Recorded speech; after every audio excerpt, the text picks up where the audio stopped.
Kalau Bosman memutuskan mendukung 03, akankah sahabat yang memilih 01 menjadikan Bosman ini tetap teman atau jadi musuhan kita ini? Ini pertanyaan yang selalu menjadi pertanyaan di setiap pilpres atau pilkada saat beda pilihan. Kemudian ketika pilpres usai, pilkada usai, kita yang di bawah masih cakar-cakaran, sementara yang di elit, yang di atas sana sudah belah-belah roti, bagi-bagi cuan. Sekali lagi kita bertanya, apakah yang di atas sana seperti Pak Sandiaga yang di 03, kemudian Erik dan juga Rosan di 02, apakah mereka itu musuhan? Mereka beda keputusan politik, namun apakah mereka musuhan? Kita ke 03 sekarang. Ada Sohib Bosman di sana. Ada Pak Sandiaga, ada karib Bosman lainnya, Ahok, ada penasehat geopolitik gurunya Bosman di sana, Mas Andi Wijayanto. Wajarkah kalau Bosman mendukung 03?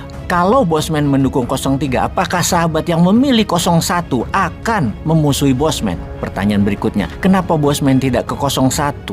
Maka kita balik tanya, apa yang terjadi kalau 01 tidak menerima konsep bunga rendahnya MMT-nya New Mind? Apa yang terjadi kalau dunia memasuki perang dunia ketiga di wilayah Natuna Utara, yang mana kebijakan 01 adalah bebas aktif, tidak menyiapkan pasukan dan arsenal yang memadai untuk menghadapi perang di Laut Natuna Utara karena tidak percaya akan ada perang di sana. Bagaimana kalau itu terjadi? Oke, ini adalah fakta yang terjadi di mana kita tahu visi misi 02 adalah melanjutkan kebijakan Pak Jokowi. Sementara 01 adalah perubahan. Hingga saat ini 03 tidak jelas kemana. Yang ada selama ini mereka menjalankan kelanjutan yang berubah-ubah. Daripada 03 bingung tim sesnya bagaimana mereka mengadopsi New Mind punya visi misi. Setidaknya sebagian besar mereka bisa adopsi agar memiliki visi misi yang berbeda dengan 02 dan 01, namun tetap memberikan impact besar pada NKRI. Sekarang kita review lebih dalam. Bisakah PDIP menerima konsep New Mind yang mungkin banyak berseberangan? Mereka ini sosialis. Artinya mereka ini terpusat,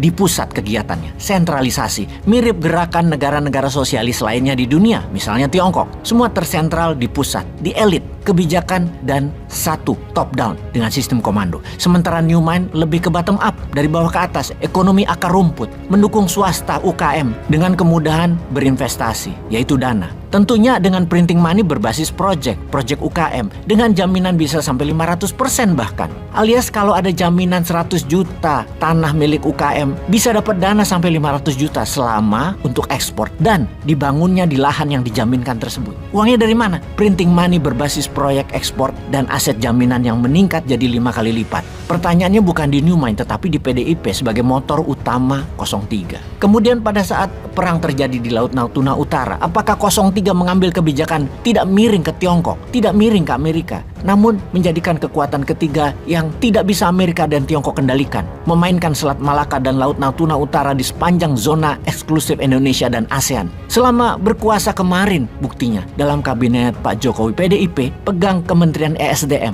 Apakah ada perubahan? Yang ada adalah tanah air Indonesia dikeduk dibawa keluar ke arah Tiongkok. Maukah 03 berubah haluan bahwa tanah air tidak lagi dikeduk untuk dijual sebagai komoditas, tetapi sebagai alat jaminan Bank Indonesia untuk printing money? Beranikah merubah arah pandang baru pembangunan dan kedaulatan Indonesia? Di sini New Mind tekadnya tetap pada prinsip dasar cara pandang visi misi bernegaranya, meningkatkan GDP per kapita jadi $10.000 per orang per kapita dalam 10 tahun ke depan, membuat rupiah terhadap dolar menjadi $10.000, meningkatkan sarjana Indonesia ke tingkat perguruan tinggi yang hingga saat ini hanya 4% dari populasi menjadi 10% populasi memiliki ilmu di perguruan tinggi dalam 5 tahun ke depan dan 20% populasi dalam 10 tahun ke depan. Menjadikan Indonesia kembali menjadi negara terkuat di belahan bumi selatan Katulistiwa dalam 5 tahun ke depan secara militer dan secara ekonomi. Kita akan kembalikan kedaulatan laut, terutama kedaulatan selat Indonesia untuk menjadikan kekuatan geopolitik termasuk alki udara wilayah udara Nusantara. Oke sahabat, kalau lihat dari seriusnya wajah teman-teman di 03, bagaimana menurut sahabat netizen? Diterima nggak nih konsep New Mind oleh 03? Peace.